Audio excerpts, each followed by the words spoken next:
recording started on computer. Ravi, please start backup recording on cloud, please. I'll just give a few. That's Okay, perfect. Thank you so much, Ani and Ravi. So welcome all again. Uh, as per the tradition of OMPEG, we usually whiz through what OMPEG is all about for the benefit of all the audience that we have. Of course, we in the audience we mostly have quite a few audience that have been to our events quite a lot over the last few years, but there are always new members who join in terms of this event first. So here is a quick walkthrough for what OMPEG is all about. OMPEG, the name stands for Overseas Maharashtrian Professionals and Entrepreneurs Group. It was founded in April 2016 by social influencers and the entrepreneurs within the UK community. Uh, the most significant the most significant milestone of OMPEG is going to be this year, because we are going to complete 5 years in 2021. So, and over these years, we have got now 150 fee-paying members, which include professionals and entrepreneurs from all the business industries. You name the industry and we probably have it. I'm not being pompous here, but it's really true. So we have got literally diverse range of industries being covered as OMPEG. Within OMPEG, we have got 40% of women entrepreneurship members, which is a very good thing. So and they are all first generation entrepreneurs. We do have a wider community as part of OMPEG, but because it's a fee-paying subscription-based members, we do have some privileged, I would say, features to be given to the fee-paying members. Till date, we have arranged about 50 plus high-value events throughout physically within the UK and of course virtually across the world. Now we can definitely say that 5,000 people have been part of many events all across over the years who have joined our events. In 2019-20, we started collaboration with High Commission of India in the UK and with many other industry bodies, not just in the UK, but across the world as well, which we are really proud of. So as you can see, over the last 5 years, we have done a lot of groundwork, and the next 5 years are really going to be bigger and better. So this is probably in a nutshell what OMPEG is all about. One more thing to add to that is we have just recently launched OMPEG Midlands chapter, which is more concentrating on the Midlands regional association, and it was inaugurated in August 2020. Last but not the least, as OMPEG, we have, for a wider community, we have our own app platform, which is called My OMPEG. You can have it on iOS or Android. Please make sure the links will be shared in the chat window soon with you. So, and it's not about just being a fee-paying members. It's not just limited to fee-paying members, but we welcome with open arms all the wider community across Indian diaspora and wider who want to be connected with the overseas Maharashtrians within the UK, with the primary framework of UK, of course. With that, I think we have probably covered most of the bits that I wanted to cover. And question and answers, please make sure that whenever you post a question, please post a question in the chat window for everyone so that everyone can see it. And we can select it later on when we have a moderated question and answer session. So without further ado, this is all about OMPEG, and I will hand it over to Mayura to give you more insight about what today's Pathfinder event is all about. Over to you, Mayura. Thank you, Rajan. Hello all, a very warm welcome to everyone once again. I am Mayura Chandekar, part of OMPEG volunteering team. Pathfinder. Last Diwali, we launched yet another OMPEG flagship event, the Pathfinder series.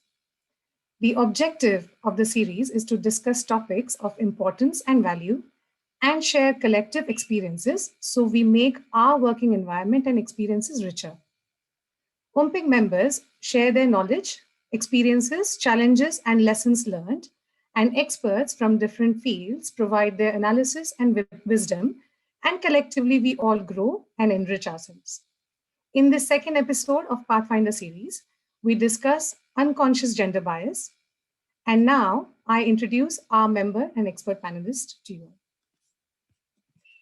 Our first expert panelist is Atul Kulkarni, alumnus of India's premier drama school, the National School of Drama. Atul is a nuanced theatre, TV series, and cinema actor. With more than 115 films to his credit across 7 languages, Atul is the recipient of 2 national awards for acting. He enjoys public and critical acclaim for his work internationally.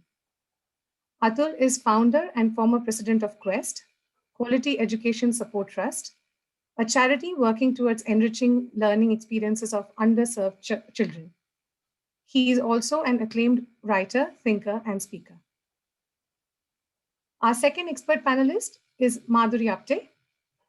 Madhuri is a passionate collaborative lawyer who works in the area of family law, immigration, children, and human rights.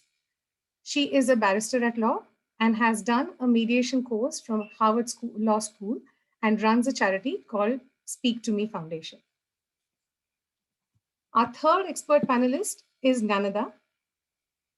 She is a communications director at World Resource Institute India, a global research organization. She is a practicing sociologist and communication specialist. Nanada holds 3 masters and 2 medals in sociology, including masters from Arizona State University, USA. She is a published poet, blogger, and speaker at several academic and industry seminars. Now moving on to OMPEG member panelist. Our first member panelist is Tejali Shethe. Tejali is an award-winning creative director in advertising with 16 years of experience working in the world's leading advertising agencies on global brand across various markets.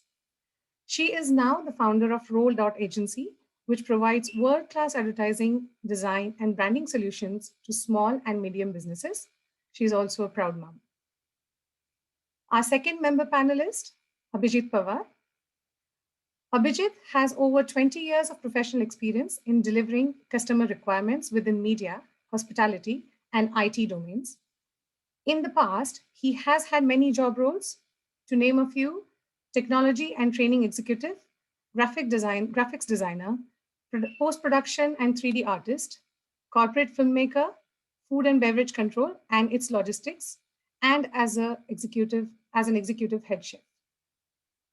Currently, alongside focusing on being a better dad, a husband, and a friend, professionally, he focuses on his role in IT sales in assisting his current organization doing what they do better by helping in customers bridge the gap between their respective business requirements and IT. Our third member panelist, Vihang Ingre. Vihang, an independent film producer, graduated from Met Film School, London. He has most recently worked on a murder mystery film called What Happened to Mrs. Rogers as a production manager. However, Vihang first stepped into the film industry as a production assistant on the Marathi film Well Done Baby, starring Pushkar Zog, Amrita Kanvilkar, and Vandana Gupte. He is currently working as a producer on a fully crowdfunded short film called Sea Change. And now about Reshma, the facilitator of our event today. Less because she is part of OMPEG's volunteer core group, but more out of her passion for psychology. A gold medalist both at her undergrad and postgraduate degree in psychology, Reshma specializes in occupational psychology and cognitive neuroscience. Currently, Reshma is working hard to grow her business, Kuka Curry, and finds time to pursue her passion for theatre. That's all. Reshma, it's over to you now.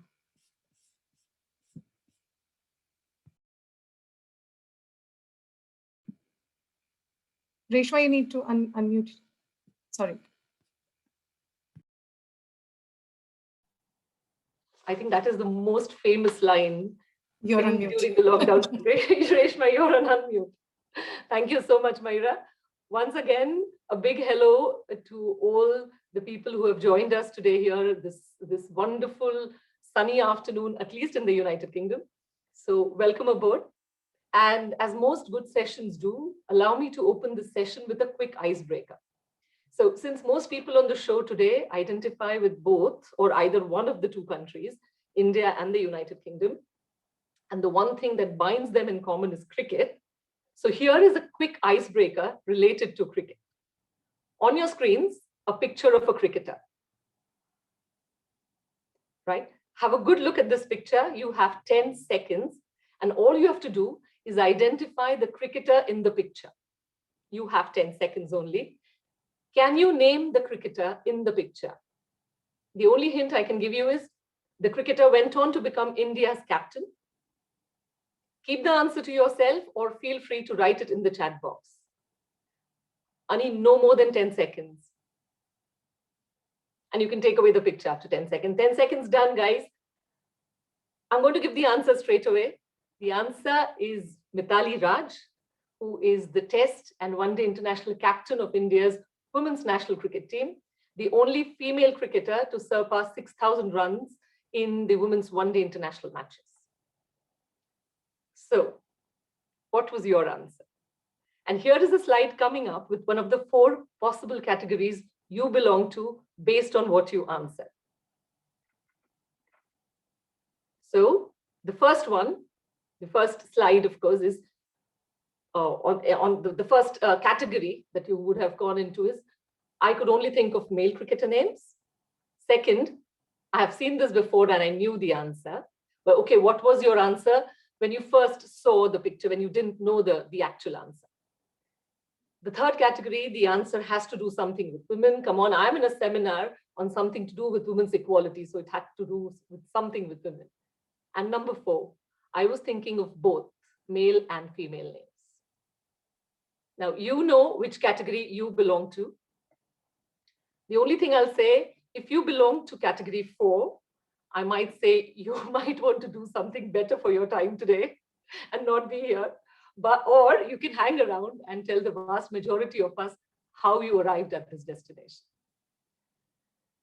Ladies and gentlemen, boys and girls, whilst this icebreaker was meant to drive home the point that most of us operate under an unconscious gender bias, only because probably, and that is what happens to the vast majority of us, the first name that came to our mind when we saw this picture and we were asked to name a cricketer, it was a male name.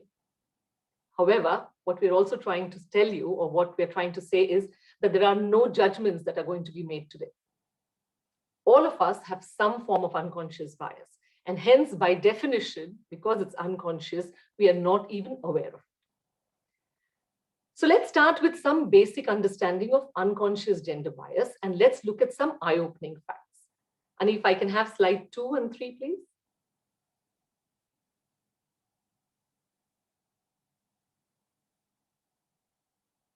Ani, can I have slide 2 and 3? Thank you. Right, so if I just quickly go with the definition, the kind of the textbook definition of unconscious gender bias, then unconscious gender bias occurs when a person consciously accepts gender equality. So there's a conscious acceptance, but still unconsciously makes evaluations based on stereotypes. And some of the key features of unconscious gender bias, if I may say so, is that it's unintentional, it's unconscious, it's unintentional. It's an automatic mental association. It's based on automatic mental associations. Enables a quick assessment, and this goes back deep into evolution because it helps us make quick decisions. It was essential for survival at a certain point in time. But that quick assessment now leads to gender stereotypes. It stems from conditioning. We follow traditions, norms, cultures, even laws. And of course, it applies to both. We're calling it unconscious gender bias. So it is both about male and female. However, there is a possibility that it is negatively tilted against women. But the good news is it can be overcome. So let's look at some eye-opening facts here. Again, Anik, if I may have the slide. Right, product design. And we are saying 47% women can, there's a higher chance of them dying in a car crash. And why is that? Because there's a product design fault at heart. car crash test dummies are mostly made to male size stats. They're not, the testing is not done on female body proportions. And consequently, 47% of women drivers are likely to be seriously injured in a car crash. Thankfully, this is starting to shift. I think about 2011 onwards, female crash test dummies have been developed. So we are changing, things are moving, but remember, we are building on 50+ years of dangerous design practices. The second very stunning one, heart attack symptoms. Women are more likely to die following a heart attack than men. Simple reason, classic heart attack symptoms that we have been taught, which is pain in the chest or down the left arm, are actually heart attack symptoms for men. Women are more likely to experience breathlessness, nausea, and fatigue. Corporate culture. In terms of the data from Office of National Statistics is telling us that more women are working than before. That's not surprising. However, as of June 2020, as recent as that, more than 2/3, about 73% of women aged 16 to 64 are employed. So that's the stats, that's the number of women employed. However, in skilled trades occupation, the gender pay gap is wider. It's at 22.4%. Only 8 women held CEO roles in FTSE 250 as of October 2019. And in 2020, only 5% of FTSE 100 CEOs are women, which means 95% are male. I don't think there is much to be said here. If these eye-openers have done their jobs, welcome once again to this conversation on exploring and unraveling unconscious gender bias in the workplace. But in order to do so, we are going to focus on unconscious gender bias in the workplace. But in order to do so, we may have to look at understanding it from a social and a familial point of view first.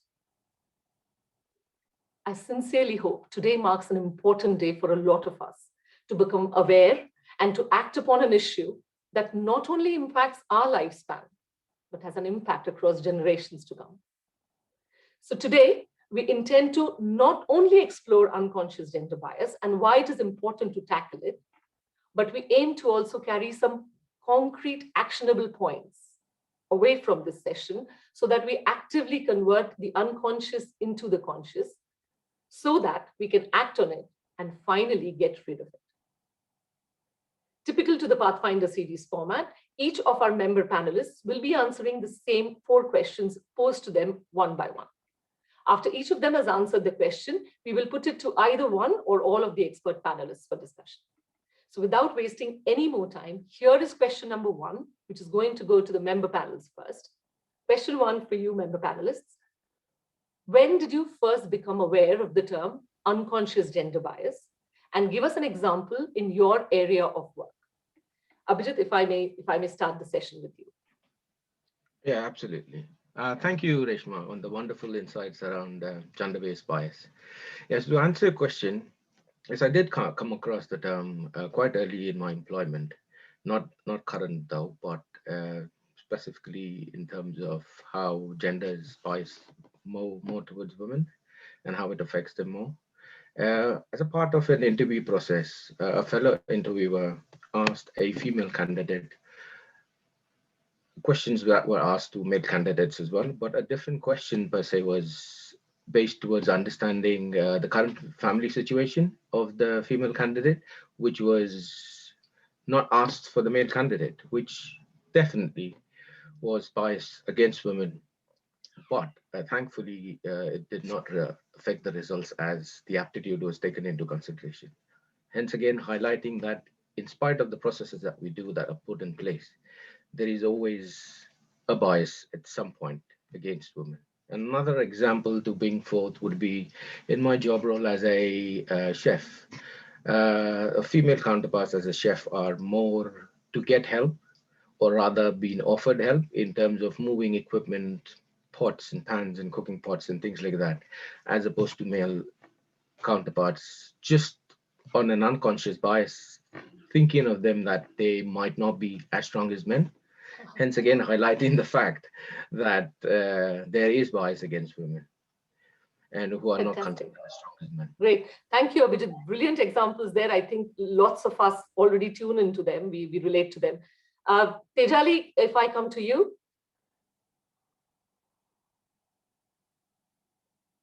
I can't hear you, Tejali. Is it just me? Hi. Hi, Thank you, Tejali. Yeah, Reshma. you I hope I'm are audible. heard now. Yeah. Hello, everyone. I am actually going to just focus on unconscious gender bias against women because I have fallen prey to it, and I am also guilty of it myself. So I particularly remember this one incident when it started, and I was just out of school and I was deciding which university to go to. And the two options I had was a co-ed university, and there was one all-girls university. So like most of us do, I seeked advice from an established male creative director at that time. And I really looked up to him. And he insisted that I go to a co-ed university because in his opinion, I'd be in the company of boys who are more confident, and hence they are more free thinking, and their strokes are more confident, and hence they're better artists. So I should go to a co-ed so that I can learn from the boys from my class to become confident and become a better artist. And it kind of stayed with me for a very long time. And I think it did a lot more damage than I imagined. Because unknowingly, I started believing what he said and giving more credit to the boys. And obviously, the society fueled it further. But when I entered the workforce, is when not only was I threatened when I was pegged against like my male counterparts in advertising agencies, but also I started overlooking all the amazing women around me who were doing incredible work, and I was one of them. So it hit me a few years later about, it took me a few years to internalize how my thought process is not what it should be. And I think, so, Tejali, that's a wonderful example of the conditioning that we mentioned. So you were conditioned to think in a particular manner. Thank you so much for that experience. I'm going to move to Vihang now. Vihang, what has been your experience? Hi.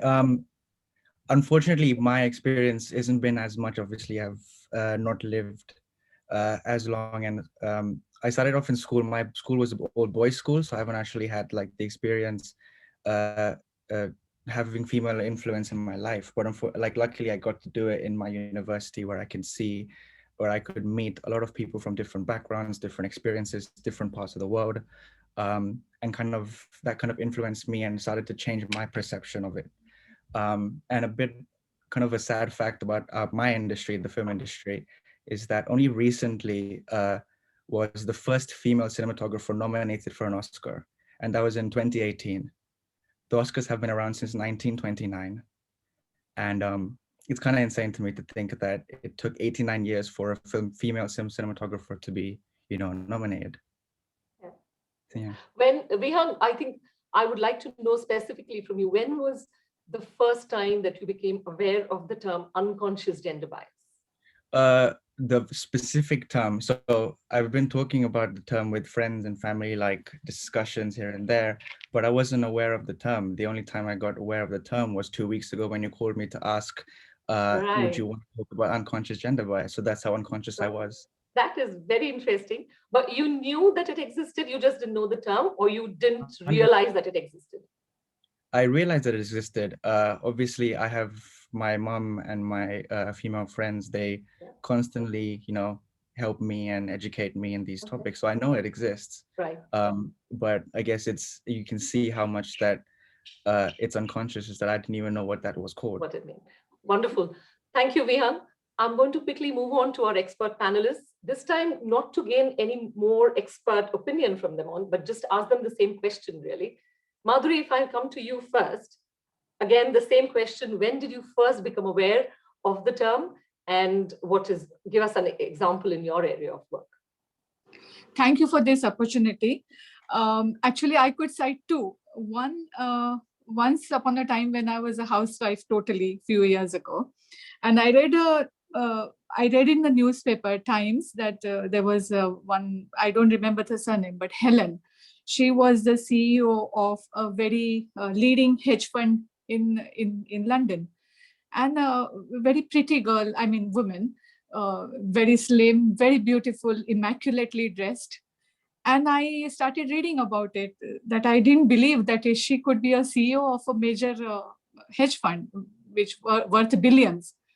And then my conscience just couldn't stop, because she had 6 children.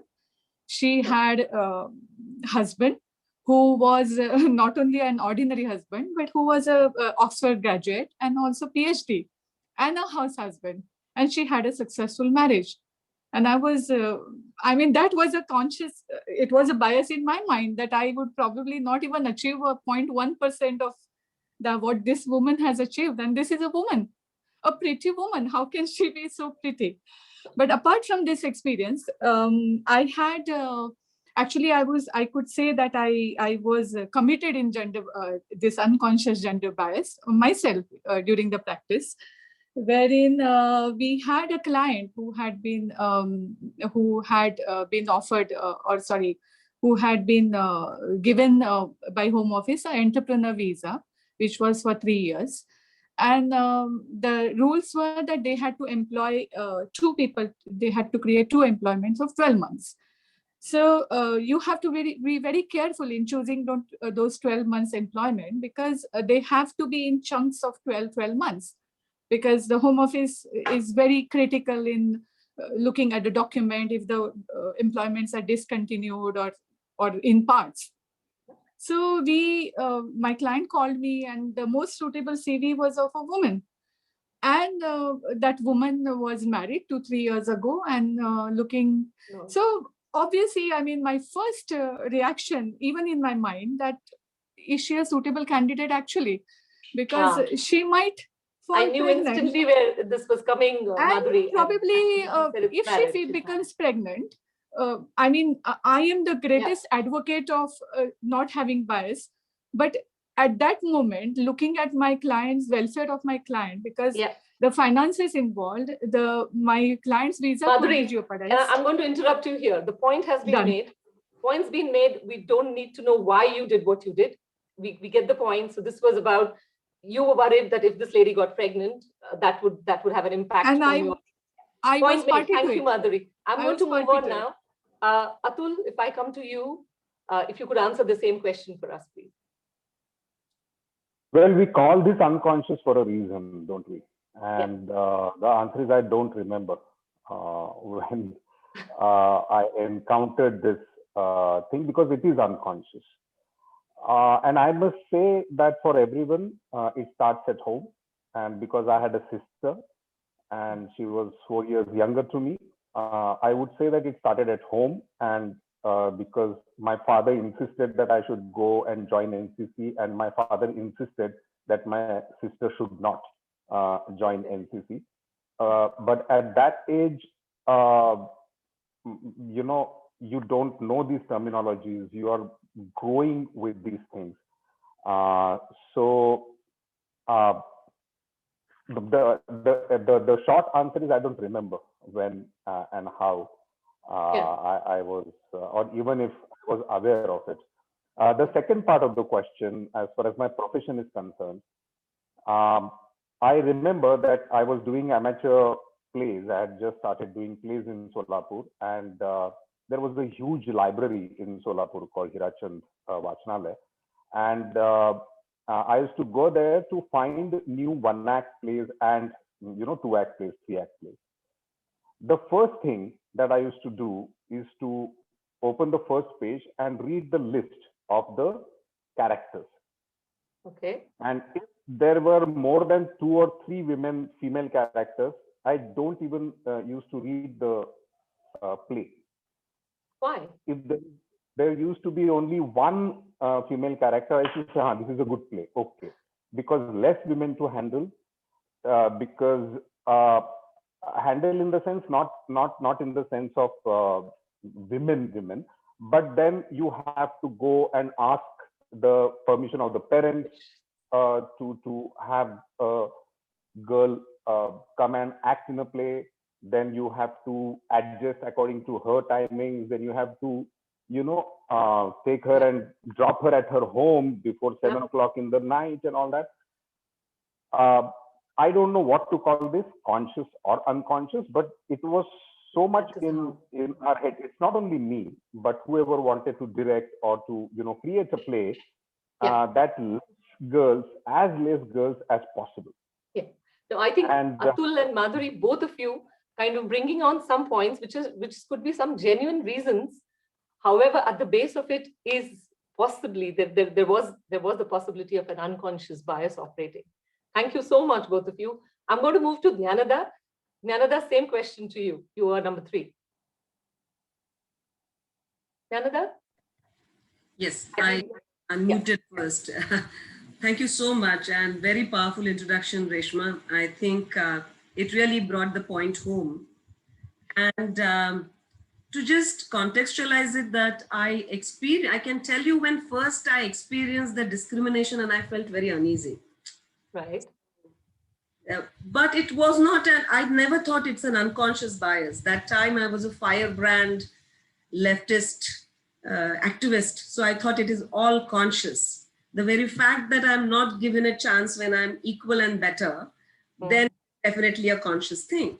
But as time moved, I saw that that's an intentional argument, that I'm thinking that the other person is operating out of a clear intention or politics. And there must be a chance that they are operating out of an unconscious, that's not available to them. Then I started spotting differently. And one of the examples, I come from a typical Maharashtrian middle class, but one of my dream was to own a flat early on and house in Mumbai. And I struggled a lot. And in my early 20s, I purchased a small studio apartment. The society still till date has my name written as Mr. Jnanada Deshpande. Mr. Because a homeowner by default in their heads was, and this was his mid-90s, and that was the first time I understood that maybe because of my name, the way it is spelled, but they thought if there's a homeowner coming to our new society, it must be Mr. Jnanada Deshpande. Okay. Very recently, now this is 2017, I became director of a company, which is a global international think tank. But all my papers, when I joined the board of directors, the docket came with Mr. Jnanada Deshpande. Because someone joining the board, it was inconceivable probably, and this goes to the registrar of companies, someone has made a typo error, or maybe my name was not sounding right. But I have very rarely heard the other way around, that a man was called Miss or Ms. So-and-so. But this happens again and again. And I think now I'm less of an activist, more of an observer. Yeah. I give in that there is an unconscious bias at play. Factors at play. Thank you, Jnanada. Again, wonderful example. And I think already in the chat box, people are telling us a lot of women are relating to what you're saying. Quickly moving on to the next question. And Tejali, this is going to come to you first. Are you able to recognize or instantly spot when an unconscious bias unfolds before you? Well, more or less, yes. More often than not. And it has happened over years of trying to educate myself, trying to observe and question others' behavior as well as my own. And I always believe that being an advertising professional, our job is to persuade. And we have great power to change and also great responsibility. So we have to be very careful about what we are portraying and what we set as examples. So if we continuously keep showcasing women in cooking, cleaning, shopping, advertisements, in contrast with men who are in automotive and finance and sports brands and leadership positions, we're creating more stereotypes. You know, just like whiskey, there's all of these Johnny Walker and Jack Daniels and Jim Beam and so on. So I spent a considerable number of years trying to normalize portraying women in whiskey category advertising, which is dominated by men and status and power. So yeah, I think we still have a long way to go to undo the effects of several generations of conditioning of conscious and unconscious bias. Okay, fantastic. Thank you. Vihang, what about you? You mentioned you've come across this term only 2 weeks ago, but can you recognize it? Can you identify it when it's unfolding in front of you? I would like to think that I can, and Okay. I think I have done it sometimes in the past as well, and I'm definitely trying to be more aware of it when it comes up. And all of that has to be credited to the females in my life. You know, my mom was like the influence from literally when I was born.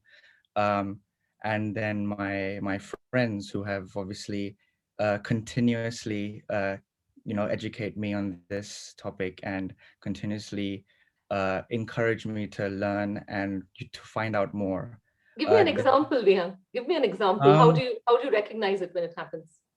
So it happens. I kind of it happens in films sometimes, and it's kind of hard to describe like the eureka moment of, you know, oh, it's happening there, okay, but it's kind of like this feeling of something's wrong, and something's wrong, and maybe it's obviously something's wrong, and it's due to the fact of maybe it's a gender bias or something like that. You know, it's kind of like it's kind of like noticing in the moment, and then realizing that, wait a second, something just happened here, that's wrong. Okay. So do you realize when, for instance, somebody quickly says, hey, call the plumber, do you have his number? Does it occur to you that the pronoun his has been used and it's not gender neutral? Similar to not the plumber, but similar to kind of crewing for for a film crew and stuff. There's a lot of people who say, oh, call the makeup artist, you know, or the costume designer, or the production designer, something like that. And a lot of people that I've spoken to have said, oh yeah, I've got her number, or where would you like her station to be? Or they're like, wait a second, no, my makeup artist is a male. Is a man. Lovely. Vihang, that's where I was trying to get to. Abhijit, I have a slightly different take on the question specifically for you. And that is because as a friend, I am aware that you were a homemaker for a certain period in your life. Definitely. And my question is going to be based on that. And the question to you, Abhijit, is when you were a homemaker, did you perceive the unconscious bias any more or less? I mean, if I put it in absolute crude words, were you treated less of a man because you were a homemaker during that time when you were doing that role? Did you perceive any disrespect because you were in that role of a homemaker? Very interesting question, Reshma. Yes, certainly to a certain point. I mean, personally, I didn't perceive it as much as how others saw me or how others perceived me. On a personal example, I'll give you a quick short example. Most of us look for insurance online quotes for renewals. Yeah. And you have a category where you explain or mention about a tick box where you take your profession.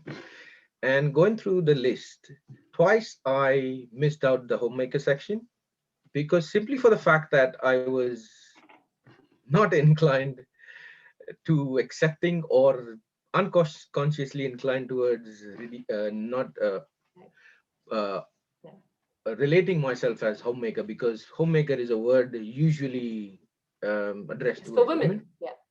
And then, but following up on the perception of others, what I noticed 2-3 months or 4 months into the break and how they perceived me, acquaintances, not so much as close friends or close family, but more people who were acquaintances who were not in touch quite a while, suddenly started calling and inquiring more about what's happening, how I feel, what's happening with the new job. Have I already started looking for it without even bothering to ask, how's the break going? Are you enjoying it? What are your next steps? So they were worried that you might continue to be a homemaker. And another, I've got a funny example though I'll share with you all today. An acquaintance, I got in touch with regards to a business opportunity. And following on that, it was quite evident we're not going to go ahead with it, just based on personal differences and with the direction we need to go in. And suddenly following that, I got a question from the same person. So you're not making money, you're exploring. So are you living on your wife's salary or you're not contributing towards? I was like, hang on, mate. what's happening here? Just because it didn't go through and Wow. you're not happy. So sometimes you get pushed towards, not in a corner per se, because I was confident enough in doing what I was doing and when I needed to be, but just like where people try to push you or in a boundary or a box or where you are expected to do and you don't do that, you And suddenly that look. is about the role, isn't it, Abhijit? So, for instance, if this was the other way around, where your wife was probably at home, being the homemaker, I doubt if the question would have gone to her to ask, are you living off your husband's money there? I don't So think so. thank It you. never happens. Thank you for sharing that. I've never heard that. Anyways. I know. So very rarely will that come to her. Thank you, Abhijit, for that. Welcome. Atul, I'm going to come to you now. And this is a question, to be honest, that I had in mind for a long time, almost since I saw your Marathi film Nataranga for the first time. And I'm going to use this opportunity and this forum today to put this to you. In fact, actually, just so that if there's anybody in the audience who may have not seen this film, Nataranga is a Marathi film. It was released in 2010, and of course, starring Atul. Essentially, the plot of the film demands that Atul's character, which is called Guna, Guna transforms from a macho man into an effeminate character for his dance drama, which is the typical tamasha, as they call the folk theatre group of India. So Guna has to transform from a macho man into an effeminate character so that he can participate in the tamasha. And the film depicts some of the horrors and social ostracization that this character faces because of the change in role. I'm just going to remind you here again, his gender remains the same. The role changes. So Atul, I have two questions for you. Number one, do you think the audience got a better appreciation of gender bias because of your role of Guna in Nataranga? And the second, the question close to my heart here really is, the character Guna remains the man he always was. The gender hasn't changed. He's only playing an effeminate role, but people see only the role and discrimination sets in. How do you analyze this bias? The first part of the question, no, because whatever the story that you narrated of Natarang is probably not the story of Natarang in a way. That, okay. I mean, I think I tried to distill it as much as possible. You know what I mean. You know what I mean, because it's the way it is written. It is a journey of an artist, okay, and what an artist goes through. So I would say that the audience, the entire audience, saw it in that perspective. That it's an artist, and here is an artist, and this is his journey. This is his kind of tragic journey. Fair enough. That's what the audience looked at, and because that is what probably the main story is. However, I would say that the gender inequality or the way we look at gender definitely is the very part and parcel of that story. But my experience is about Natarang is that whenever I have spoken about Natarang in umpteen number of discussions, officially and unofficially, this point had to be brought to the notice of the people. All right. Okay. Did you see that this film is also about gender bias? It is about definitions. There are set definitions that we have about how a male should be and how a female should be. Correct. And if a male behaves like a female, if he's effeminate, and that also not in his actual life, but in Natarang, on stage, of Natarang, exactly. On stage. And because of that, how the society behaves with him, that is also, part and parcel of the story. And I also used to give an example, rather I still give an example, that and how we see this as a society, and rather how we don't see it as a society. You see agitations done by all political parties, and when they have to say that the opposition is not doing their work properly, one of the things that the political parties do is that in Marathi they present bangles to the opposition. Yeah. Wear bangles, yeah. And yeah. You wear bangles. Yeah. They are presented with a sari and choli. Yeah.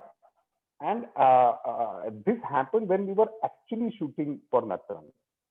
There was some agitation by some political party against some, political party, and so this happened. And I always give this example that this is why this. Do we even think twice when this happens? By a political party that you have voted, for example, for years together, that the same political party is doing this. And you are accepting, you are saying that, yeah, correct. But here you are saying that the other political party is not good enough, and so give them bangles. That party is a female, that party is a woman. Yeah. That is what you are saying. And I think these kind of agitations should be brought under law. That if discrimination against a caste is offense under the law, then this of course is an offense under the law. If you do that, and all political parties do that one time or the other. So to answer your question, no, people didn't get that that idea, the nuance. Yeah, but they had to be explained. Okay. Atul, again, I mean, as much as I was trying to explore this with Abhijit, what fascinates me about this thing is, I keep saying this, Guna's gender didn't change, the character's gender didn't change, his role changed. But as soon as the role changed, the discrimination set in. So what I'm trying to arrive at here is one of the takeaways perhaps for us from this session has to be, is we need to stop assigning roles to gender. And I think the example that you gave, Atul, for these political parties is when you want to demean someone, when you want to call someone not good enough, you kind of, there is a phrase in Marathi specifically, I'm sure it's true for a lot of languages and in all cultures, that, okay, I'll send you some bangles and wear bangles. So from this point, I'm going to... And mind you, women also say this. Oh, yeah. Oh, absolutely. In that agitation, it is not that only men were there. It was led by women. So let us be very clear about it. Yeah. You are bang on, Atul. And as I said in the beginning, there is no judgment call here. As you also correctly said a while ago, it's unconscious. So we are not aware of it. But the idea of today's conversation is to bring it up to the consciousness so that we can act on it. I'm going to move on to Madhuri. Madhuri, we are talking about roles and genders and especially unconscious bias in the workplace. Of course, at this point in time in the workplace, we have enough laws to protect against gender discrimination. Can you very quickly summarize, just so that everybody is aware? I'm sure a lot of people are aware of their rights in the workplace, but very quickly, if you could give us a quick summary of the laws that protect gender equality in the UK. Stop me if I overrun, because summarizing quickly is very hard. However, the main laws in this area are Employment Rights Act 1966, read in conjunction with Maternity and Paternity Leave, etc. Regulations 1999, commonly known as MAPLE, amended by regulation in 2014 and 15. With this is also read in conjunction with Equality Act 2010. So the main provision for the employed ladies, employed women, in this with this legislation, it gives eligible women 52 weeks of maternity leave, out of which 2 weeks is very, very compulsory. They must stay at home. 4 weeks for the factory workers. They also are entitled, eligible women are also entitled for statutory maternity pay, which is for 6 weeks, it is at their 90% of their normal salary. And 33 weeks, it would be reduced to, at current rate, 151 0.20 or 90% of their last drawn salary, whichever is the lower. Whichever is lower. So no, Whichever is lower. Yeah, whichever is lower. The law doesn't discriminate about if you are not on a employed status. If you are self-employed? What if you are a temporary worker? What if you are if you do not have leave to remain as in ILR? You are no recourse to public fund in a UK scenario. But still, the government makes provision that you should still get maternity leave and statutory pay. Maternity leave can be arguable, but statutory pay definitely you get some benefits and some allowance from the government. So government makes sure that you are financially looked after. You also get the equal rights for their reintroduction into the work after their break. The government then later introduced this very magnificent piece of legislation, which is called Amendment Act, which was introduced in 2014 and which was to be implemented in 2015. That is about shared parental leave. Oh. And I don't know how many countries... If I may interrupt, Nadhuri, according to me, the best gender-neutral legislation the United Kingdom has at the moment, and one that actively deals with gender bias. Perfect. I'm going to let Madhuri continue here with the shared parent, but one of my favorite and that policies. is why I say it is magnificent piece of legislation. Amazing. Which actually addresses the issue of gender bias very, very directly, and not only address, but it is a perfect solution actually, in my opinion. That how to we all talk, we all have recognized equality, but to do it with law, with the help of law, with a law which can be enforced on employees as well as victims. So the shared parental leave is a concept that 50 weeks of remaining leave that is left after the birth of the child for women, that can be shared by both parents. The statutory pay also can be shared. It can be taken together, it can be taken separately, or it can be taken in chunks, maximum not exceeding more than 3. So that is a excellent work by which the women can get into work without a very long gap in the work, which is around 6 months or 3 months, which is a little bit less detriment to her career as well as her financial rewards. Yeah. And Madhuri, I'm going to take up on your offer to interrupt you if we go beyond the time. I think the idea, thank you so much, and I do apologize for interrupting here, but I think we have driven home the point. I know, it is a long legislation. It is. But like I said, for our viewers, the point that we're trying to make is there are laws under employment laws in the UK, and of course in most other countries, but make use of them. Of course, some of the things that were mentioned was the Maternity Act, and of course the shared parental leave. There is of course the paternity leave option that is available for fathers as well. And one of the things that these laws have done, especially the paternity and the shared parental leave, has gone beyond traditional marriages and is now open for same-sex gender couples, as also people who adopt babies or who have babies by surrogacy. Yes, so the law is still faltered on something because it is not allowed to a surrogate mother, and it is also not allowed for IVF mothers, because IVF is again a painful cycle.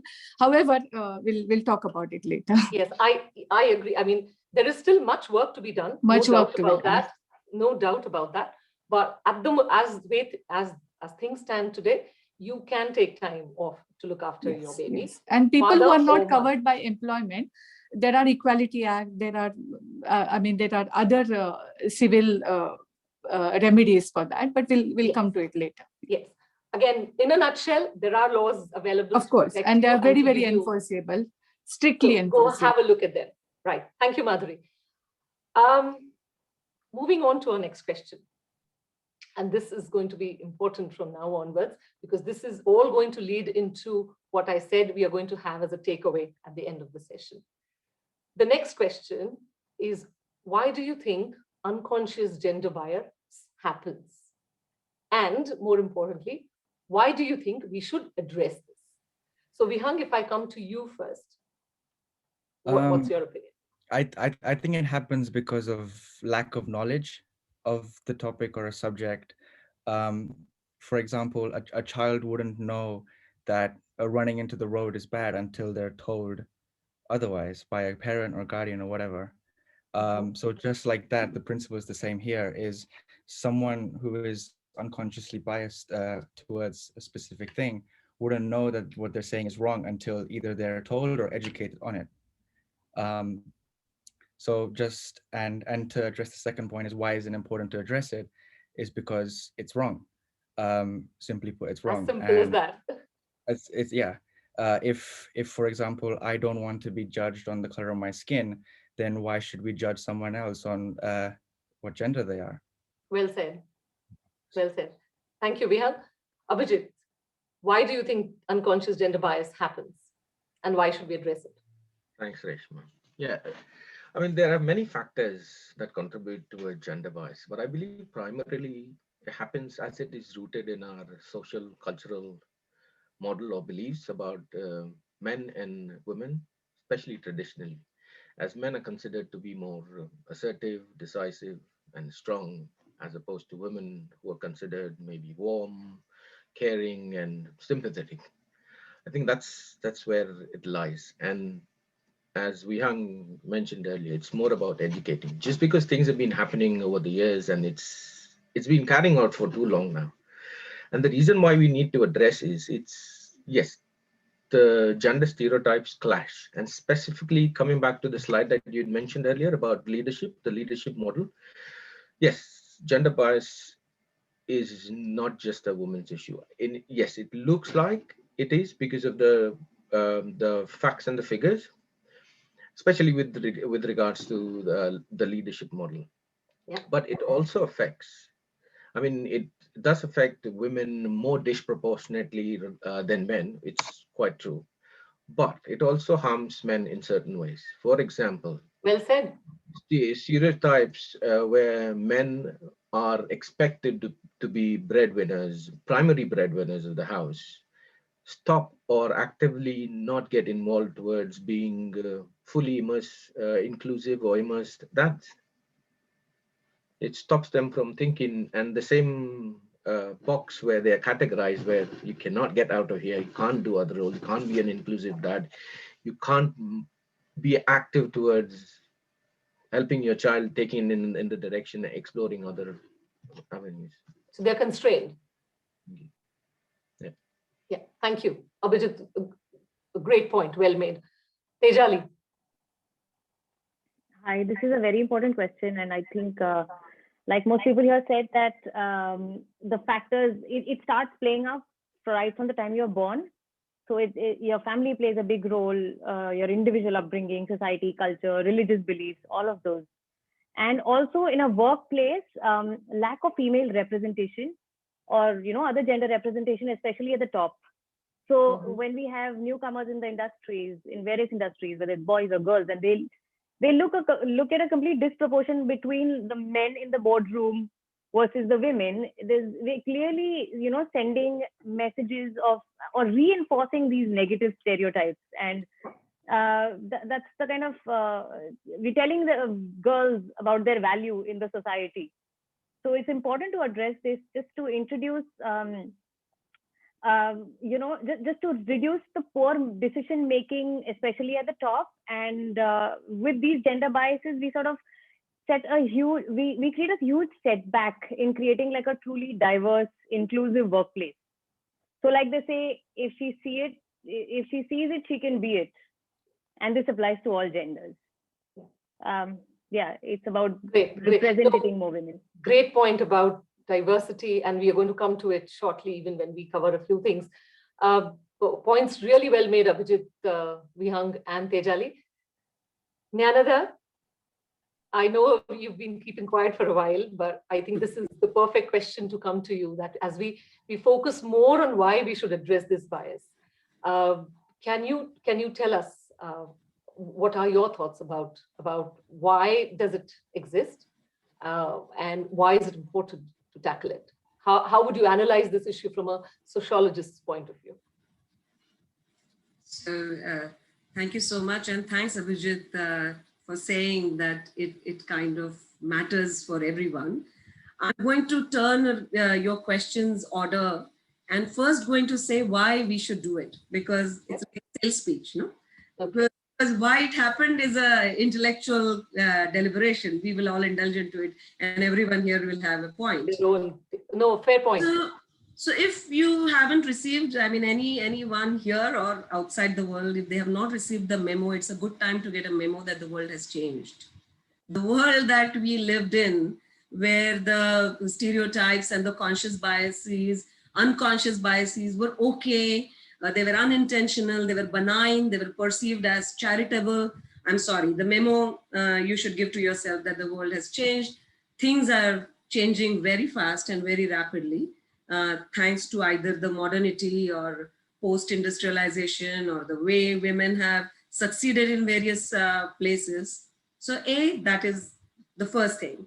The second is, by the time you're coming up to the speed of this unconscious gender bias between men and women, the world has moved on and has become even more complex, and it has stepped out of the binaries, and it is understanding and intersectional identities in the world. Someone in the chat box mentioned we have caste identity, religious identity, we have a skin color, a tone, a history, and a gender, and not necessarily only binary gender. I think when Prang was mentioned, it came to my mind is that, oh, it is not just one or the other. It is the others that we don't even know how to kind of include in our languages, in our pronouns, in our surnames. So whether you like it or not, that's the way world is going to be. So this is a good kind of a starting point.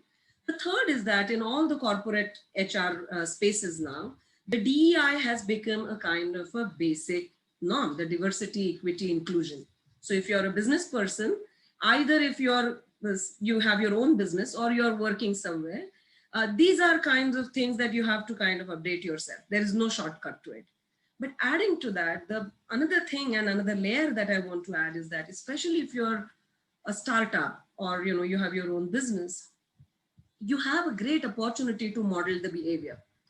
And one of the examples I give is that in India, I mean, for a few years, even now it must be okay in many of the boys club corporate houses, where if there is a party and menu needs to be decided, they would turn to their extremely senior members in the team and say, oh, vice president, she must be vice president, or she could be anything. But hey, what could be the menu? As if deciding the menu is a job of a woman. Probably was unconscious. But for a startup or business owner, man or a woman, the way Tejali was saying, it is a great opportunity to model your behavior, because finally a good business, eventually the leader is an HR person. The greatest thing he or she would do is that he or she would select the candidates. And if you model this behavior, you're actually becoming part of the change and part of the answer. So this is the answer to your second part. How it happened? I mean, here are all intellectuals. I mean, we know, biologically, men and women are different. At some point in history, it has happened that we are no more separate and equal, but separate and unequal, which is a power relationship. Power relationship driven by surplus, driven by control, driven by the way our economic life was set up. It is exacerbated over the years historically with colonialism, now with globalization. So something was initially benign or created as part of a convenience has become kind of norm for exploitation. So there are a lot of historical reasons one could give. But what I realize more and more is that the dialogue, if we would like to say, it cannot start by accusations. Rather, it has to start from a space where it gives the other party, whoever is the erring party, a man or a woman or anyone else, to say that, oh, I did not understand this and how it can be corrected, or what I can read to understand it better. Or if this is not okay, how do I take the responsibility of it?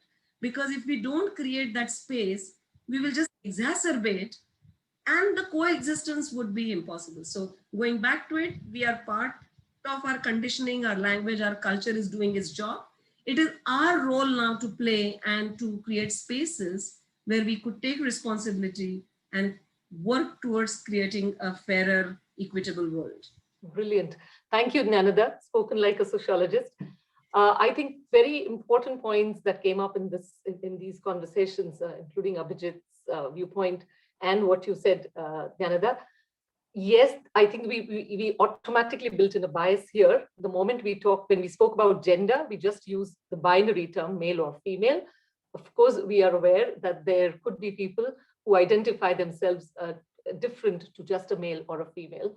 So yet another area where we all need to focus on and work on in terms of the language that we use. So that was an important learning point, well drawn out, Jnanada.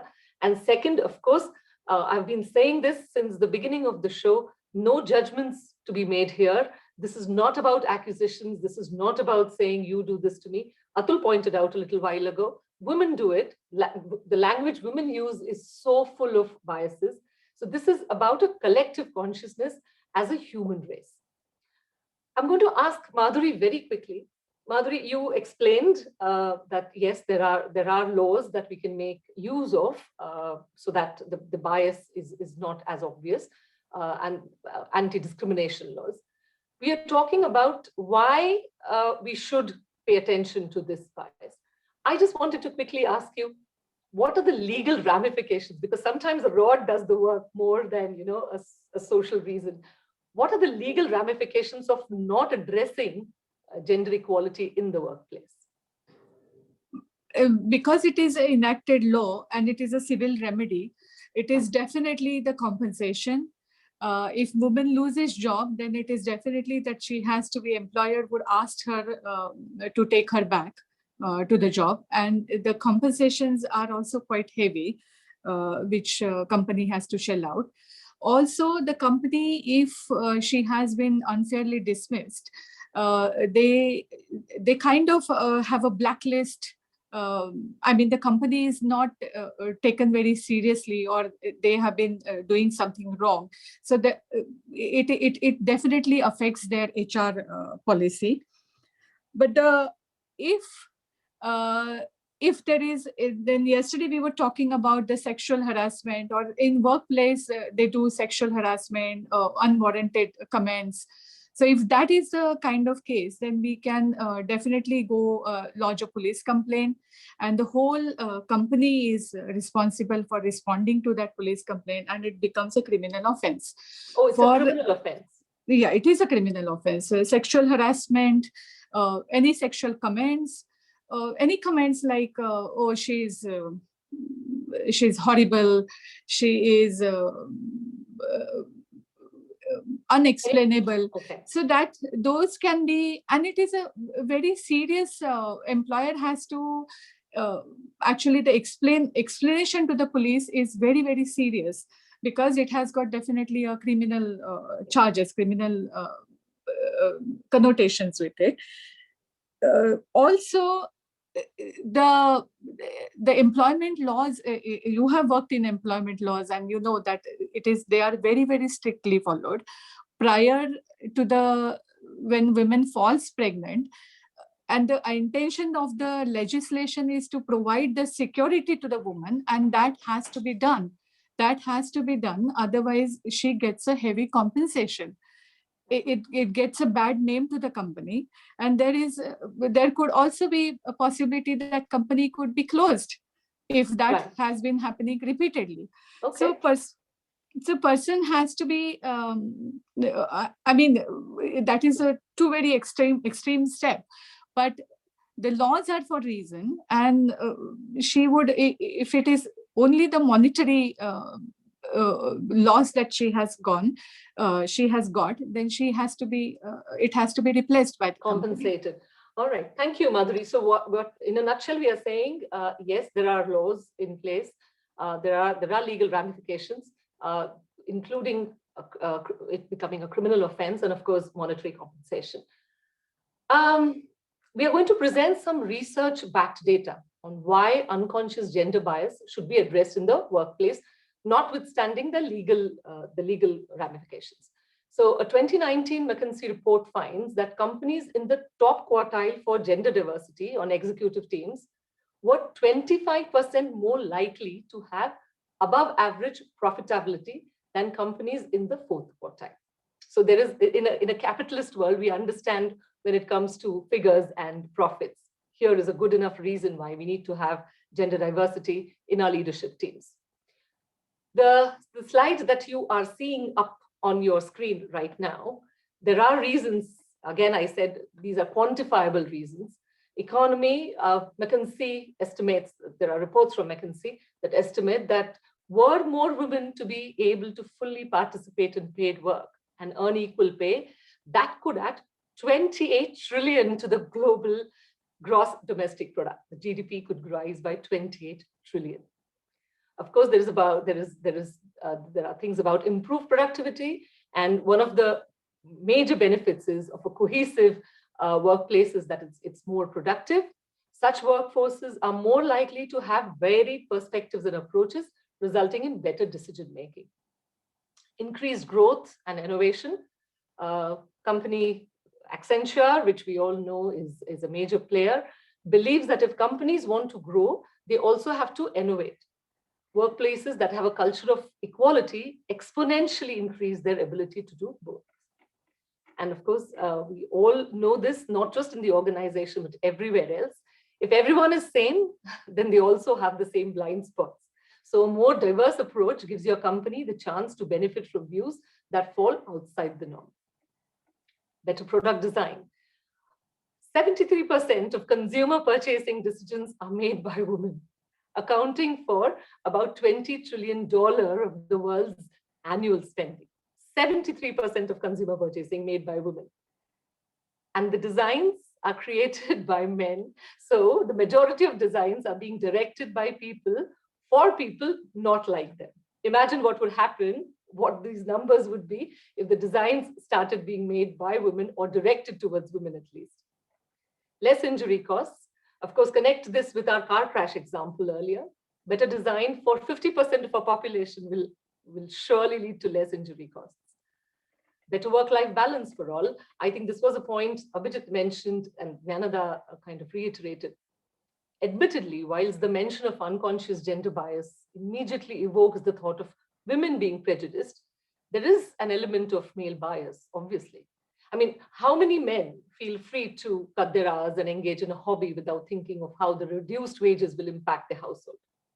Obviously, if a balance is stuck, work-life balance is a possibility for both genders. I believe this is overall a good enough business case why we need to tackle unconscious gender bias in the workplace, as I said, legal risks aside. But knowing we need to tackle is great. Now, let's explore how we can do it. So I'm going to move on to the last, final, but the most important question perhaps of the day is I'm going to ask, and this is all going to lead into the takeaway that I'm going to present at the end of the session. Members of the panel, give us one action, one suggestion to overcome this bias. And I'm not going to stop the viewers from giving their own suggestions to this. Let the chat box, flood the chat box with your suggestions, but let's think about what our member panelists and expert panelists have to say. Tejali, give me one action, one suggestion to overcome the unconscious gender bias. This is important. It's one answer, but it's got two parts. One is your personal behavior, where you sort of question yourself and every opinion that you make, and you try to choose a situation and try to reverse it and reimagine the same scenario with another gender. That's what you can do on a personal level. But you can also do something at a workplace level, where you can engage and step up yourself in the workforce and take sort of ownership of working with your colleagues or your managers, and recruiting more tools designed to adjust this automatic patterns of thinking that lead to discriminational behavior. So and these conversations should become very normal in an organization. Brilliant. All right, Abhijit, one solution. Oh, I mean, more than a solution, I'm asking for an action. Solutions, of course, are many. One action that you would suggest. I one probably change. want to give a couple, if you don't mind me. But Go yeah, on. first thing, one action you've already taken. All of you that have chosen to attend this, and probably view the recording, have already done so by trying to engage in a word and a dialogue towards gender bias. So pat yourself on your back for doing Well that in the said. first place. Second is there is so many things to be done, but one thing I could take out of my example, or I mean professionally, I could say that engage more, and especially at a workplace, favor communication over avoiding offense. What I mean by that is, if you're unsure about trying to address, don't hold back. Ask someone, ask a female colleague, how should I approach it? If you want to address it to another woman colleague, or a colleague of the women, female gender, ask. Everyone knows women talk amongst themselves. They are brilliant communicators. Ask one, they'll help you sort things out. And second, on a personal level, how many of us, I was guilty of gender bias, especially when I was getting married. Like most of the men, or even the cultures that we come from, just assume my wife will take on my family name without even considering whether it is a part of her identity, whether she's willing to do that in the first place. And we had a chat, and especially because my wife wanted to keep her family name, first name and family name as well. And because it's standard that it happens, I didn't give a thought about it. Yeah. And then So when we Abhijit, had, your one word is ask. yeah, Right? ask. Okay. So she just said, let's have a conversation about it. And after Lovely. that, it was clear. A part of Great. someone's identity over whatever it might be, 20 years, 30 years of your life. That's who you are. That's how people know you. So Taking that Abhijit, away I'm going to from, stop you there because that's yeah, you've made so your we'll point. discuss there. Ask. That's fine. Yeah, I like that. One word for it. When in doubt, ask. And that'll make all the difference. Vihang, one action from you. Mine's a bit broader. It's more steps, and it's something that I would like to do myself and start to do. Is firstly, educate yourself, and as Abhijit said, like being here is is part of it. And once you do, you start to learn the awareness and start to recognize when this happens, and automatically your brain thinks, wait, this is wrong, so that needs to change. So that's, I'd say that's part of the first step. And then the second step would be to actually do something about the change. So rather than seeing it, oh, okay, it's happening, cool, what can I do to stop it or change it? Whether it's for myself or somewhere else. If it's me, should I say, oh, wait, I'm so sorry, this is not what I was meant to say? Or if it's someone else, and say, hey, I'm sorry, I don't think you know what that means, or I think you should say in a different way, or something like that. So 2 steps would be, first to try to educate yourself and gain awareness, and then secondly is do something about it. And if you want to change it, change it. Lovely. Thank you, Vihang. As you probably summarized the essence of today's conversation, bring the unconscious to the conscious and act on it and do something about it. Atul, your opinion, your views, and what, according to you, would be what we could do in order to overcome unconscious gender bias? This is a very unfair question to begin with. There cannot be one solution. I think, first of all, we must understand that whom are we talking about here? Mm-hmm. The cross section, I am sitting in a village in India, which has about 500, 600 people. Are we talking about this village here, which is 70, 80% of our population? Are we talking about it? Are we talking about the invention of farming, which started all this? Are we talking about the artificial institution called marriage, which started all this? It will be, according to me, false, and we'll be cheating ourselves if we try and have this small solutions and patting our backs that, we have gone one step ahead. I don't think so. I don't see any any solution, any final or any better solution for the entire cross section of the population. As far as gender bias is concerned, there is no solution. Okay, so you're saying there's no one solution for all of us. And you are probably also saying that there are some fundamental things that need to be addressed before we can even start thinking about making a change. Have I understood you right?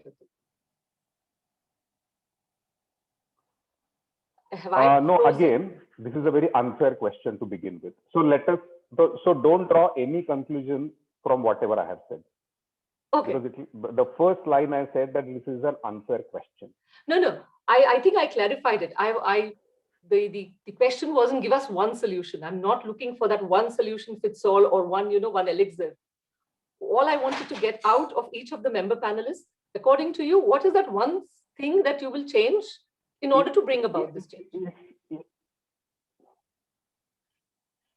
No, that's what. There is no one thing. Okay. There is not one. That's why I'm saying that this is very, very unfair. And this is a very, what you call, a very convenient way of ending a session. Let us not do it according to me. Okay. All right. I'm going to leave it about it. That's fine. That's fine. I'm going to respect your opinion and your thoughts on that. Move on to Jnanada. Jnanada, what is that one change, according to you, that could help us overcome unconscious gender bias? I have a privilege to talk after Atul. He has said it's impossible. But now I since having worked in the media, we do this kind of a shorthand, but sometimes shorthands are useful. So why not to give it a try? And I'm going to say two things. Any kind of conversation, we have been always calling it brutally honest. I don't think the honesty and conversation needs to be brutal, but having an ability to have honest conversations about most difficult things is one thing that I would strongly recommend. Uncomfortable things also, and Abhijit talked about feedback, asking for opinions, asking how the things go. Having a deeper conversation and becoming available to one's own complexities through the conversation is a very good starting point. So that is, according to me, one. And the second one is that whenever you get a chance, as a woman, as a man, as not woman, not man, wherever you are in your position, if you could do one thing to set a different prioritization, different way of asking questions, giving someone else who is not represented, whose voice is not heard, giving a chance. These are smaller bits of actions, but they go far off. Like, for example, the other day in India, there was a meeting of disaster management committee of our kind of a central government committee, and the photos were published. If the room was full of only men. And I just thought to myself, this is the first disaster. If you're not listening to women while discussing about disasters, this is the first casualty here. So paying attention helps. So these are very generic, but I think we can open the gateways from going from generic to specific in our life. So lovely. Thank you, Jnanada. Thank you for that. Madhuri, your views. I deal with women all the time. So I'm going to go for a very basic understanding of mine on this issue. I think women, may it be mother, may it be mother-in-law, may it be daughter. So they should, conscious efforts to eradicate unconscious gender bias should start at home. So mother-in-law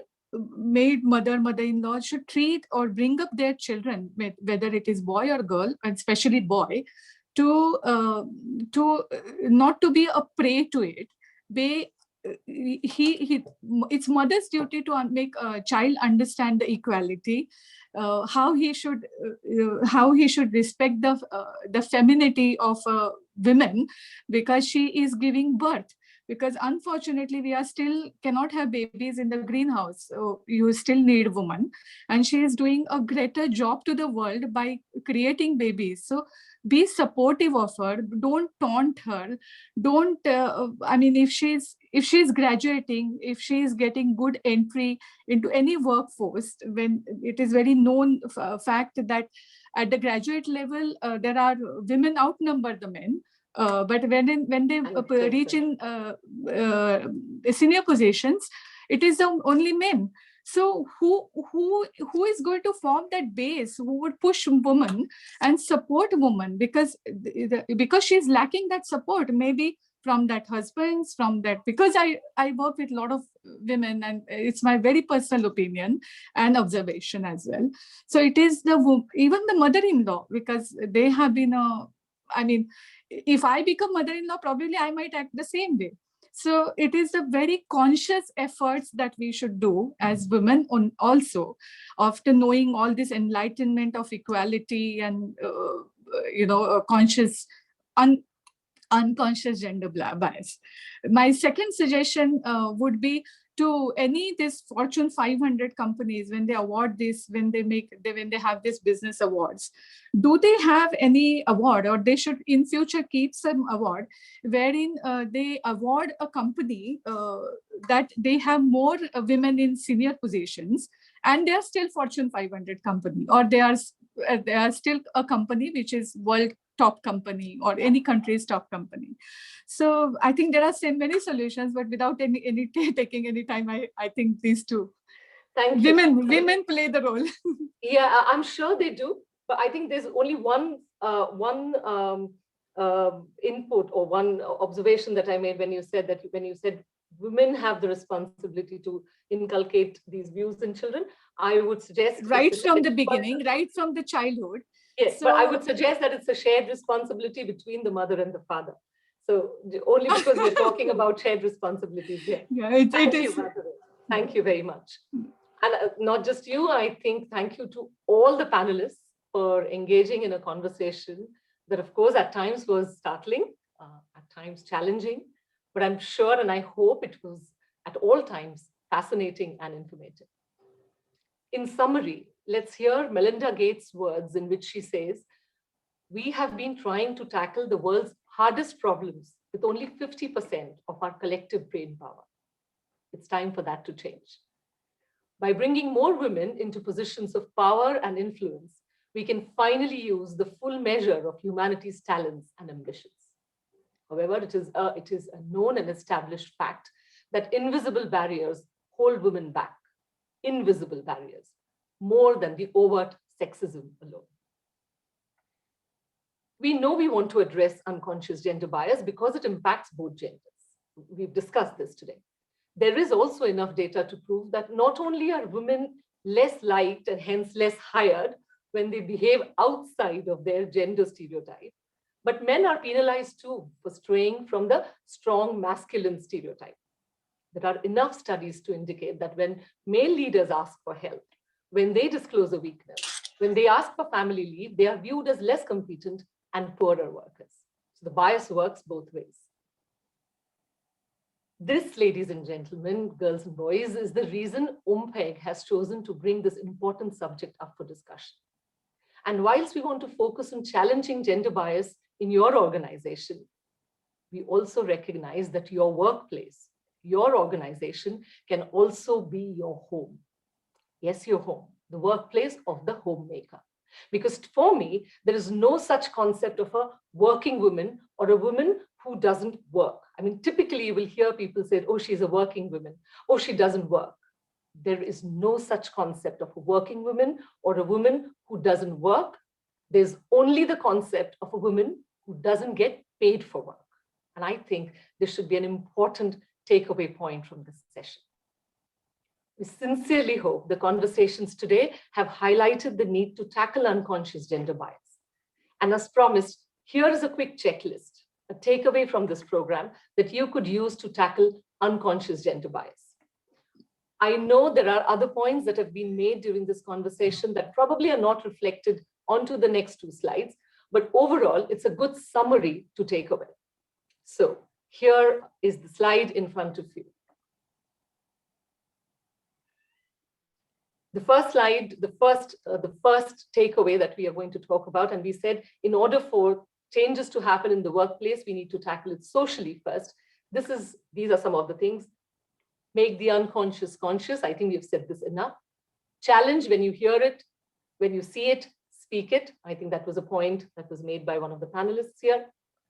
Correct your language, gender neutral. I think that was another point that came up here. Even in this conversation, we were only referring to the binary gender. Correct your language, keep it gender neutral. Be careful of lad jokes. Where do the boundaries cross any sense of decency? Delineate roles from genders. This is something we discussed very early on. A lot of stereotypes happen because we associate genders with roles, detach them. Stay away from assumptions. Again, it will help the unconscious come to the conscious. Rehash positive scenarios and unique achievements. Conditioning helps. I think this was a point Tejali was making, when she said about the ads, whiskey ads. Why can't women not be drinking there? Why can't they be seen to be drinking? So rehash scenarios, rehash unique achievements. Yes, possibly out of 100 electricians, maybe there are only 2 women electricians. Keep on rehashing those. Conditioning helps. And importantly, break your comfort zone. And this challenge, I think, is both for men and women. Ani, if we go on to the next slide, please.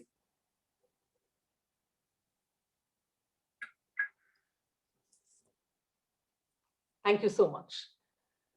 This again is something we have put together for tackling unconscious gender bias at the workplace.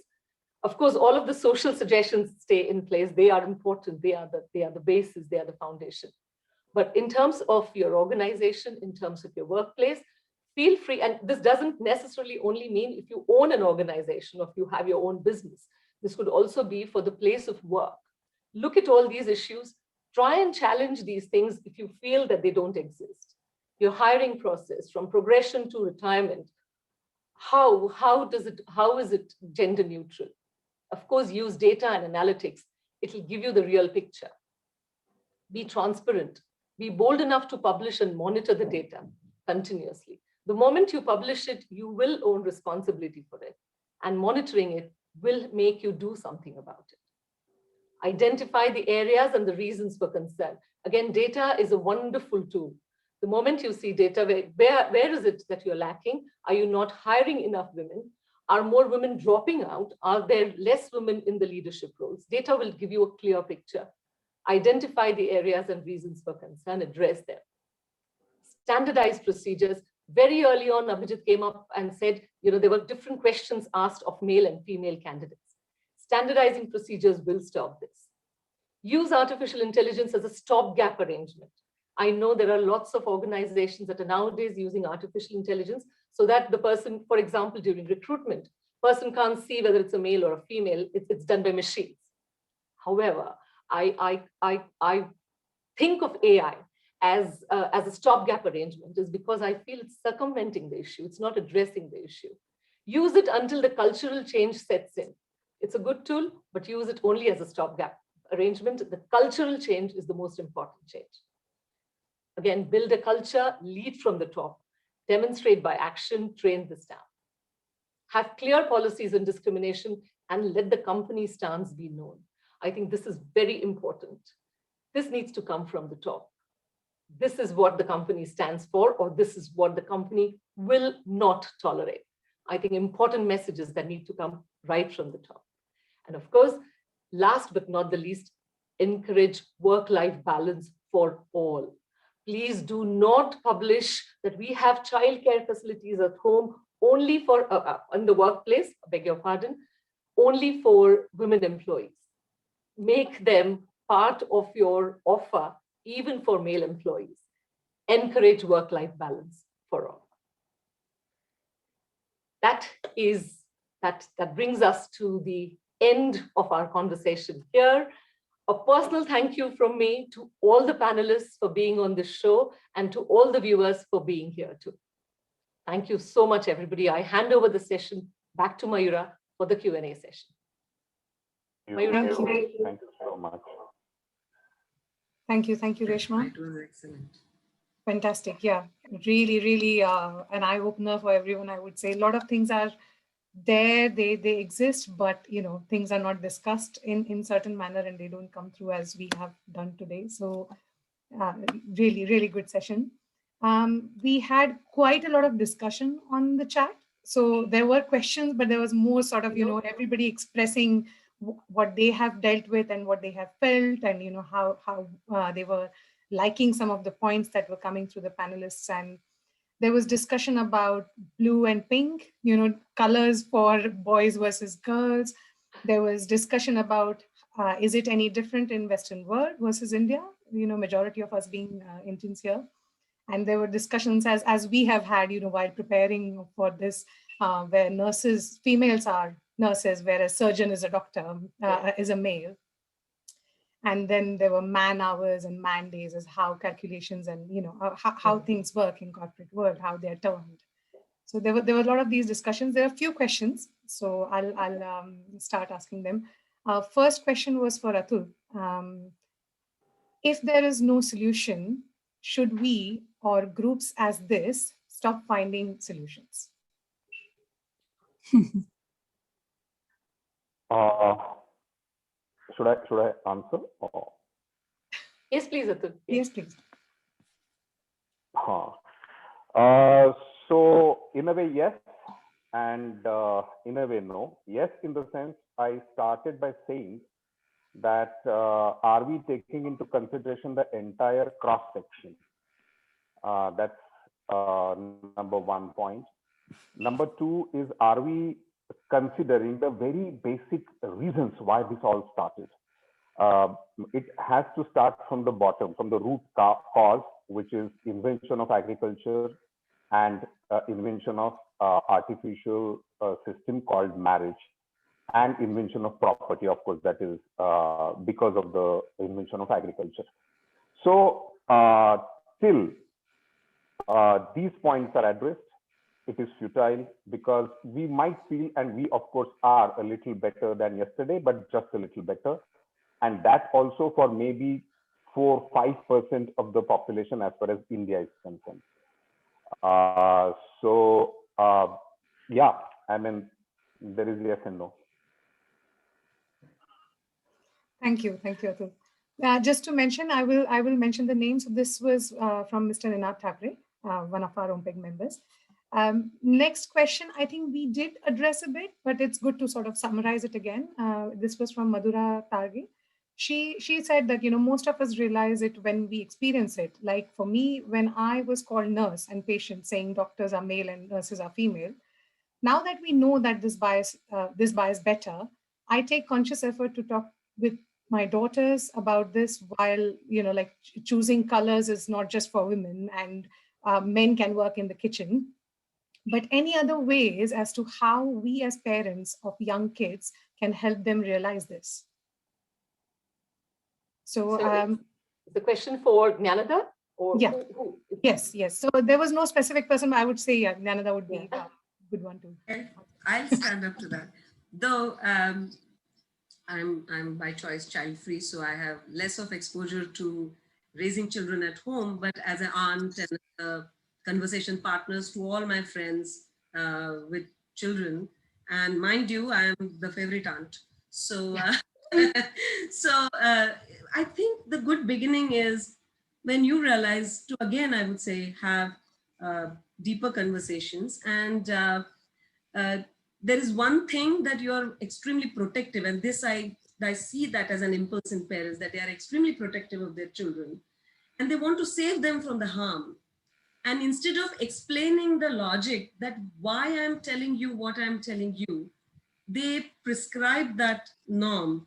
Whenever I have seen a gap there, that yes, the world, in my version of the world, it is unfair, gender operates this way, and this is what concerns me about the world when you interact on your own, that kind of honesty, and I'm a kind of a champion for that transparency and honesty. Instead of saying what you do or don't, why I say or where I come from, to have an ability to explain that. And I mean, your children are your best bet. If you can't be 100% transparent with them, where else do you have a chance to be transparent? So I think there is a possibility of that kind of conversation, and that is a good point. Having said that, I have seen, and for my niece, I keep getting them multiple resources. Recruit your feminist friends, They could be aunts and uncles who to shop for those kinds of gifts, or you can shop for those kinds of gifts. I think there are multiple readings that you get these days that really helps. So these are my 2 cents. Thank you. Thank you, Nanada. I would put this question forward to Tejali as well, she being a proud mom, as we introduced.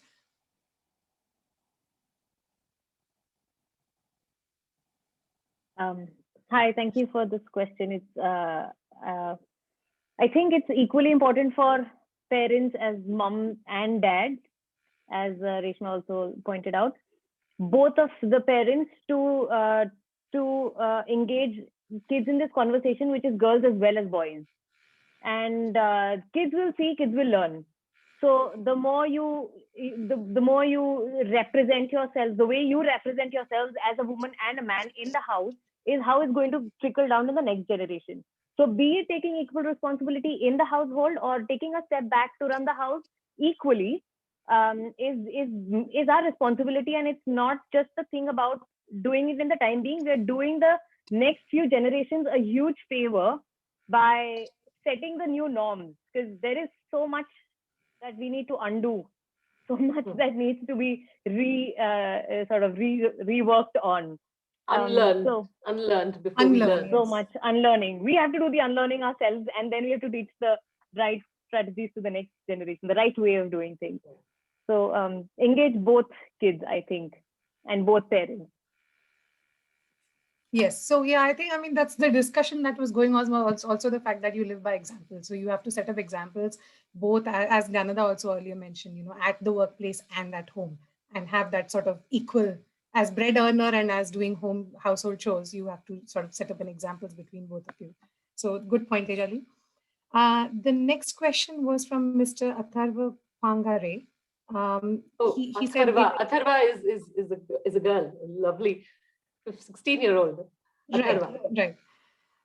So it's for any panelist, but she said, but when you do recognize gender bias from other colleagues or family members, do you address it and educate them on it? Would certain situations prevent you from doing so? Right, I'm going to throw this open to any of the panelists who would like to answer this. I'd like to answer it. Could you just quickly repeat the question? Yeah. So when you do recognize gender bias from other colleagues or family members, do you address it and educate them on it? Would certain situations prevent you from doing so? I think it's definitely important to address it. And I think how you address this is equally as important. Because for some people, I might be a lot more straightforward into saying my thoughts and my opinions.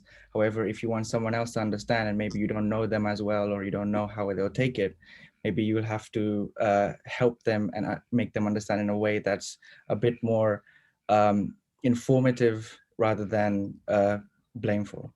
That's a word. Oh, I think that's a good answer, Vihan. Thank you. Yeah. I mean, I would also ask Madhuri, or just extending on this, there are situations where you want to address it, but it kind of backfires on you. And then there are situations where you don't want to get into the legalities and, making it sort of taking the company to court, for example. So what's the sort of, mid-level where you can tackle this formally or legally? Is there a way? Legally, it really becomes, I mean, in the slide I read somewhere, the policies needs to be very clear, and the company, the policy as in the legal regulations need to be worded very clearly, as well as the company policies need to be also worded properly. I'll give you one example of this, and I'll again answer the question as well. However, there was somewhere in 2019, and I read it somewhere, that there was a discussion by the Department of Business, Energy and Industry, something they call it as BEIS. And they say that in spite of having all these very stricter rules and regulations and laws and intention of courts and the government to enforce all these gender bias related work employment laws, there are still women, 54,000 women every year leave the work, or they have to leave the work one way or the other.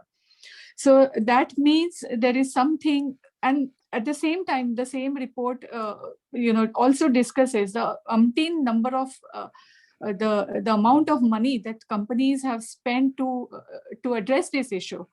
That means there is willingness from both sides, from the from the regulators, from the enforcers, who are probably the courts, and the companies. So probably what is lacking, and we see as a lawyers, something is lacking. So one should, as a lawyer, I would always recommend people to, whenever you raise any issue, if it is in employment, because the world has become more electronic, world has become more evidence-based world. So every time you put it in paper, every time we ask it for writing, so it would be very, it would be more, or it would be easier to enforce it in the court, just in case you have to go to tribunals and other process in the court. The other solution is, as I say, that I will not do it, and I will not let it happen if it is happening around me. However harsh I may sound, however bitter I may sound. And Vihang made a very good point, saying So sorry that to know your interrupt. audience. So sorry to interrupt as an admin. I'm really sorry. I've just got a message from... Right. No, nothing to do. Atul just sent me a message saying that his net has, because he's in India in rural, village, the net has become a little, the connection has become dicey, so he can't hear most of the program. So just Atul, here is what you can do. Probably you can leave the meeting and join again while we are going to be here for a few more minutes. Yeah, I was hoping, I'm just there was going a question for Atul, and I was hoping he would be able to address it. So yeah, if he can join us back, or if there's some way in which we can keep him, that'll be great. But please join back, yeah.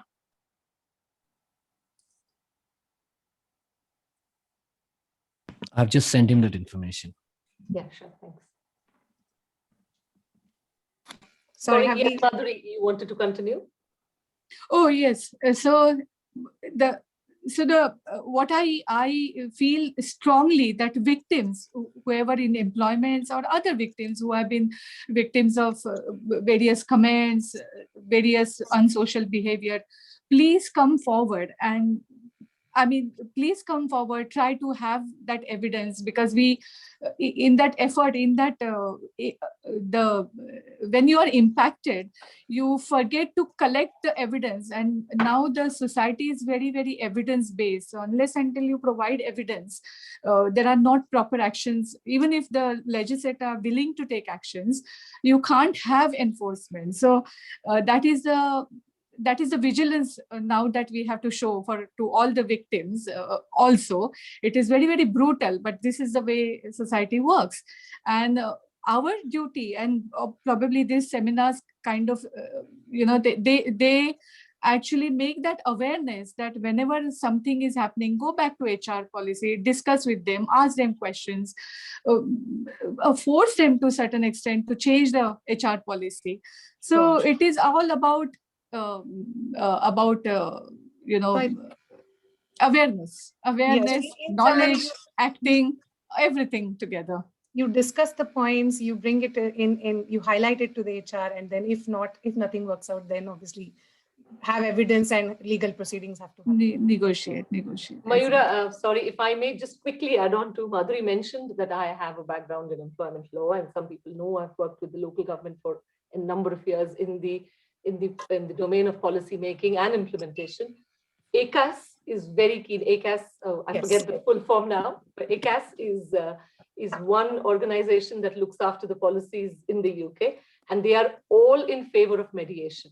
So most of the employment laws, the way they are designed, they want you, the legal action is the last absolute last option, yes. As Madhuri said, talk to your organization, talk to HR. If that's not what is giving you what you need, there is ACAS, and you can ask for a formal mediation before you decide to go into the legal route.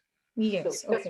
Also, just one point. Also, I always feel that if in a very employment kind of environment, there should also be some mentoring done from the senior management in this area, how to bring up this unconscious gender bias if the employee feels it. So there has to be some mentoring where person can go walk in and confidentially, without reserving anything, they could talk, and made sure that that mentoring is very confidential.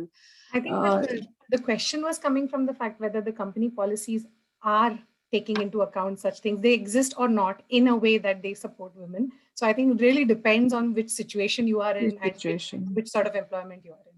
I mean, companies are doing, you need to direct them exactly to what, probably the ACUS, what she's talking about, that would be the correct way. Highlight it, yeah. Thank you, Madhuri. Reshma, you had a question for Atul? No, I think in the chat box there was a question for Atul. We did ask the first one. That was No, I think there was a subsequent one. Because he mentioned agriculture and he mentioned marriage, I think there was a question that popped up saying if he could elaborate on that. But I don't know if we have lost Atul again. Yeah, we have lost Atul and it's 3:55 now. That's all. Okay. Okay, I think main questions were asked. There was some discussion other than that, but I'll move on to the next section. Then I'll hand it over to Samir for. I'm so sorry. Jnanada was trying to say something. Sorry. Fair, Samir. I will be mindful of the time and we'll go ahead. Thank you, Jnanada. So I'll hand it over to Samir now to do the formal vote of thanks.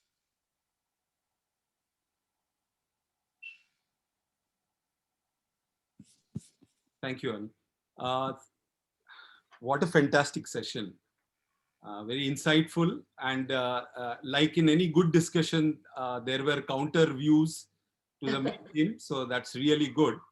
I would like to thank everyone to attend this important event. They attended in large number. I think we saw at one point that we had around 100+ people attending it. Special thanks to Happy Guptan, Consulate General of India, Birmingham. Thank you to our expert panel, Jnanada, Atul, Madhuri. Member panel, Abhijit, Tejali and Vihan, young Vihan, very well answered. And to the OMPEG organizing team led by Reshma, Mayura, Rajan for his brilliant introduction, and background support by Ravi and Ani. If you missed a part of this session, don't worry. A recorded session will be available in a week's time on OMPEG's YouTube channel. I would like to give a very quick recap of OMPEG. OMPEG stands for Overseas Maharashtrian Professional and Entrepreneurs Group, a community-based business networking group founded in April 2016 by leading influencers and entrepreneurs within UK. The idea was to inculcate a spirit of entrepreneurship within the Maharashtrian community, specifically from the UK, and to connect professionals and encourage them towards entrepreneurship. If you want to know more about OMPEG, please visit us at www.ompeg.org.uk. If you want to become a member, the details would be put in the chat window. If you want to know more about the upcoming events, please visit our events page on our website. And with this, I would like to formally close this event. Sorry. Sorry. I really apologize for butting in, but I think we won't be able to close the session until we have thanked Tejali. And I know this wouldn't have been known to everybody because this is what was happening behind the scenes. Okay. But the wonderful posters that you saw of Pathfinders, that brilliant red, startling, powerful red, and the design was thanks to Tejali. So thank you so much, Tejali, for doing that for OMPEG. Fantastic. Thanks, Tejali. So if we want, we can hang around for 10 odd minutes if there are any additional Q&As. But otherwise, Ani, you can stop recording. Stopping recording now. Ravi, you can stop the cloud recording also. Thank you.